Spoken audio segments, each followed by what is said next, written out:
Kivanc, Ilam Long.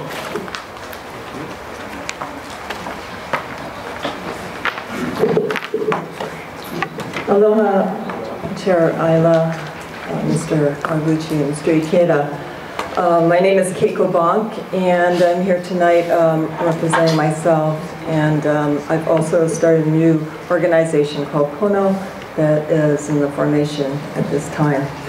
I come from a family of farmers, fishermen, educators, a father who worked his whole life as a Hawaiian archaeologist to educate other archaeologists to protect cultural sites in Hawaii, and who helped, who started the Native Hawaiian Studies program with Auntie Edith, the first program at the Hilo College on the Big Island. I have two observations before I start my formal testimony.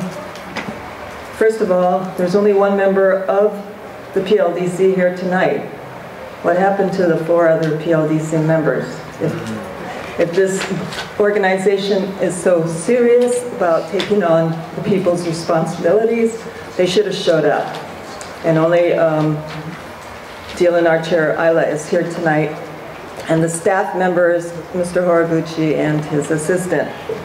The other observation is that I've been sitting here with everyone for 2.5 hours, and only one person has spoken in favor of not repealing this organization, the act that created this organization, and that was the member, the director of LERF. I sat in government in the county council 2 terms, became chair of the Council of Island of Hawaii. LERF is a developer organization. It represents large developers throughout the state of Hawaii. And it seems very evident that they are here tonight endorsing what is going on, whereas the regular people of Hawaii are en masse here opposing all the Act 55 and the formation of the PLDC. I'm here tonight to stand with the people of Hawaii to repeal Act 55 that established the pseudo-government agency, actually a corporation, that is trying to privatize public good. We do not need this body. We have mechanisms that have been placed since we became a state, and even prior to a state, to make sure that we take care of our public property. This is a corrupted body that is to be run by developers to take what is left of Hawaii's public lands and natural resources for private use. I oppose the establishment of any rules and regulations that will further justify the establishment of this body. This corporation eliminates democracy and science from decision-making, and it is an example of only one thing: government corruption, giving those who have the most money the ability to buy politicians and take our public resources for their private interest. I stand here tonight with Hawaii's conscientious planners, Native Hawaiians, farmers, scientists, stewards of natural ecosystems, archaeologists, historians, social scientists, social workers, educators, those who study ethics and humanities, and other representatives of the people of Hawaii. The PLDC is the biggest shibai to come Hawaii's way since the new millennium. It is a tragic theatrical farce that will only bring about more degradation to our environment and the displacement of our people, and further degradation to our unique local culture. Fish and Wildlife Service has labeled Hawaii as an extinction capital of the world. More species have died and continue to die here than anywhere else on Earth. And our list of endangered species grows larger and larger, and no one that is elected in office cares or pretends to come up with a solution to save any of these species. So the state gets sued over and over for not caring for its flora and fauna. According to scientists studying these dying species, the consistent reason for so much life dying in Hawaii and going extinct is unbridled human encroachment that destroys wildlife habitat. In a nutshell, we have overbuilt and failed to care for the unique life of Hawaii. We have an F report card for life and the environment. And one would think that our legislators would be very, very careful in this new millennium to go forth and manage our natural resources. But no, our legislators have turned planning and natural resource management over to a private corporation and essentially eliminated all processes of checks and balances that the people have worked for many lifetimes to put in place. House Speaker Say appointed Dwayne Kurisu to the PLDC. Dwayne Kurisu is the owner of Kurisu and Fergus, a speculative real estate company that does not have public interest at hand. It is a private entity that makes corporate profits and has never shown any interest in environmental protection or comprehensive ecosystems-based management. Ms. Bach, can you make... I will sum up. And, however, Dwayne Kurisu has contributed to Calvin Say's campaign spending and other legislators and has much interest in the goings-on of speculative development in Hawaii. Former Senator Bunda, the other PLDC member appointed by the state Senate, also has many years as a legislator taking corporate money and is not a scientist or a land manager in any way. The three other members have been appointed politically by the governor and also do not really have comprehensive natural resource management backgrounds. None of the PLDC members are planners or historians or have a higher degree in any area of good expertise in planning. We are going backwards, and I'm summing up, in the management of our natural resources, our most precious assets. And why are we doing this?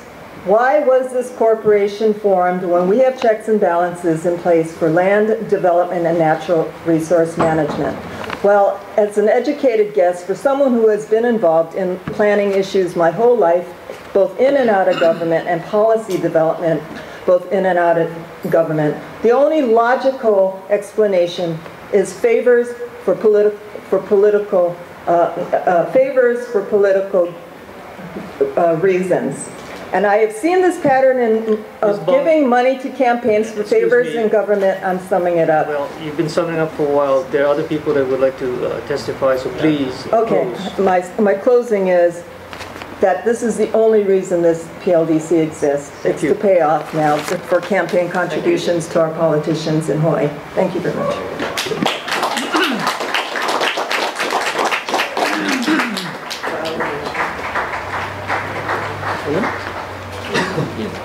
And then Kahala Johnson.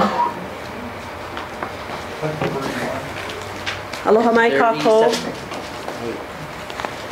My name is Ili Malone. My kupuna come from Maui and Kauai.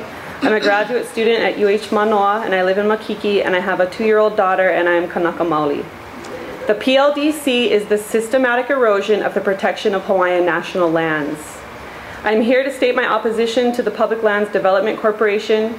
I know that perhaps the intention of this meeting is to get public input about administrative rules, which many, including the Office of Hawaiian Affairs, have already pointed out gives frightening power to this corporation by way of exempting the PLDC from the usual procedures that are in place to enforce the fiduciary duty of the state, and the PLDC is the state, to hold these lands in trust for Native Hawaiians and the public.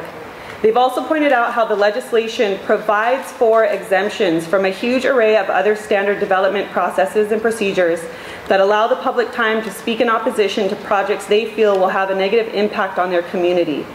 This is a lot of power given to a few people, all of whom assume their position in the PLDC via appointments, an insulated concentration of power over our public lands.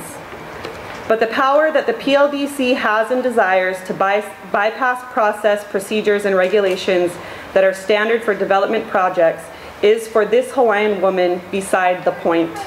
I strongly encourage those in the PLDC who have not already done so, and I know Anakala Aila has, to do your homework and learn your history. These are stolen Hawaiian kingdom, crown, and government lands whose title has never legally been transferred over to you. Luckily, these lands have been to various degrees protected by whatever the current law of the time is, including Hawaii state law right now. And to reiterate, the PLDC is the systematic erosion of this protection of Hawaiian national lands. This is not about financing the DLNR.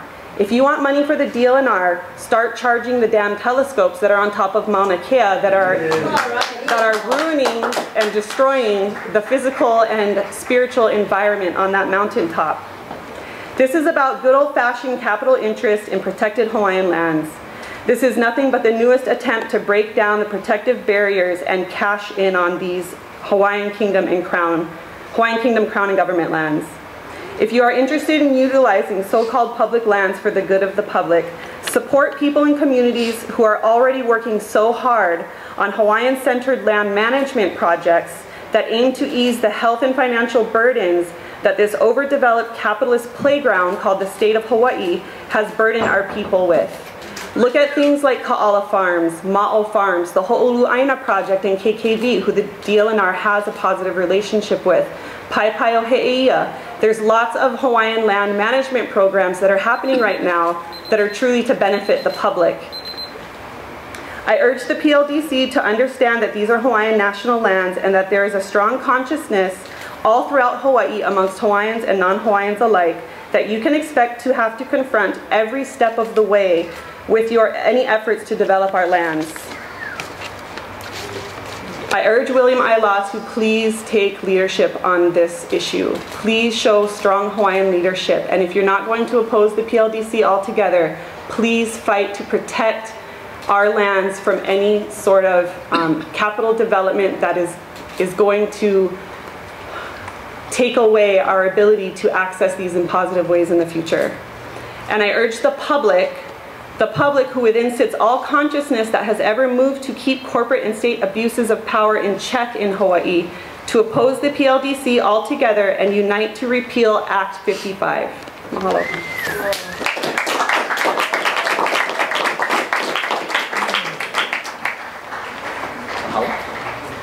And then after Kahala, Emily Kandagawa.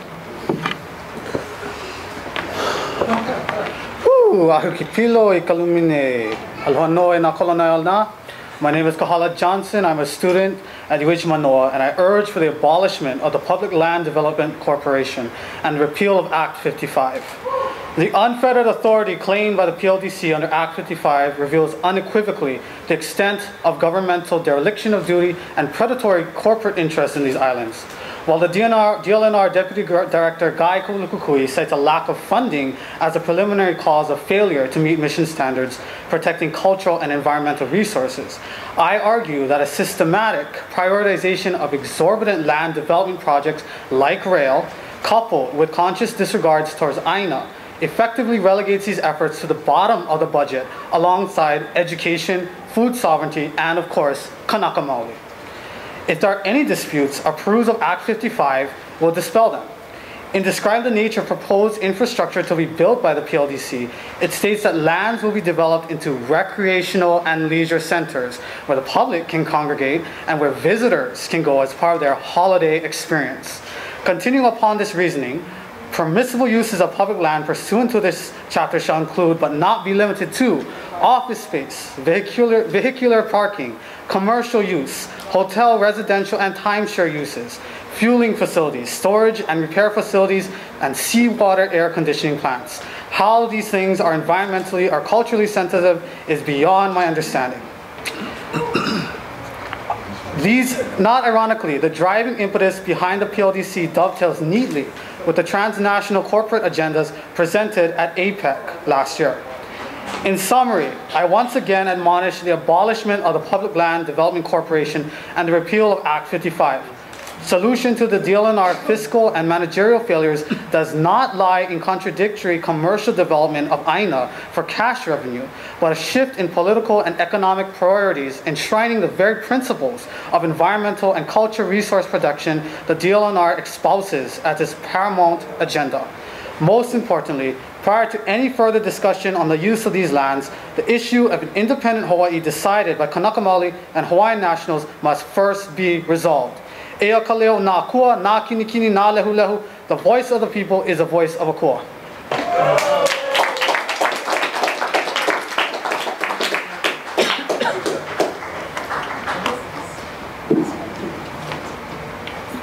After Emily, Daniel Anthony.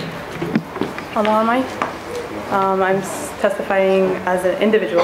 State your name. Oh, Emily Kandagawa. Sorry. So given the sweeping liberties awarded by the fake state of Hawaii and the Department of Stolen Lands and Natural Resources, I would like to address in general the need for providing enforceable protections for Hawaiian customary rights, for traditional practice, and for community input on development projects, and to have full transparency regarding whatever exemptions are given to projects. Because I can tell you, I work as a researcher for cultural impact assessments, and I can tell you the most frustrating, unbelievably frustrating part of that job is going out into the community, researching the history and the rich culture and the beauty of the places that are being developed, and going into the community and asking for their input and writing recommendations and basically fighting, always fighting with the developers to protect those resources. It's just, it's unbelievable. It's unbelievable, and it's so frustrating that there's no enforceable, there's no recourse for them if development goes through. So free, prior, and informed consent is what I'm requesting of the fake state of Hawaii. It's in the United Nations Declaration on the Rights of Indigenous Peoples. It's been endorsed by Obama, and this is a front line where we can put force behind those words.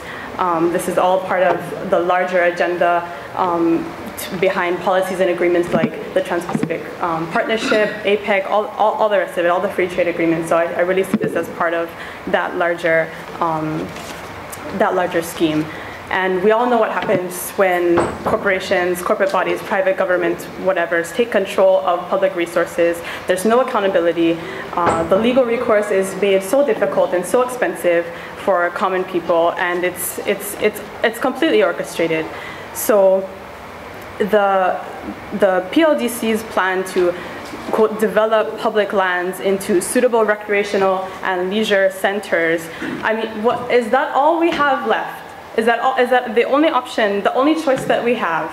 We've had so much development and so much tourism. That's the last thing we possibly need. The state of Hawaii is broke, and we need to invest in the people. We need to invest on putting people back on the land. We need to invest in sustainability, not extra development in concrete. And I mean, who's gonna visit the islands when the price of gas goes up, when there's no more clean water, when there's no more, there's nothing left except concrete? Who's gonna want to come when the prices are high and the water is dirty and the land is unable to produce good, clean food? So I would hope that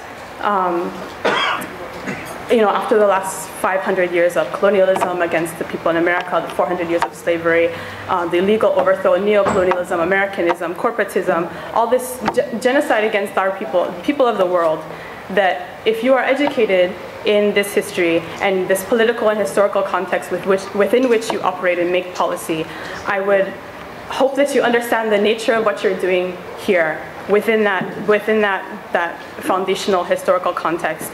And it's an operation today, it's an operation in this very room, and if you see that and you follow the course that you're following, then I really believe that you have forfeited, you have sold your humanity and your commitment to your children, your grandchildren, the greater community.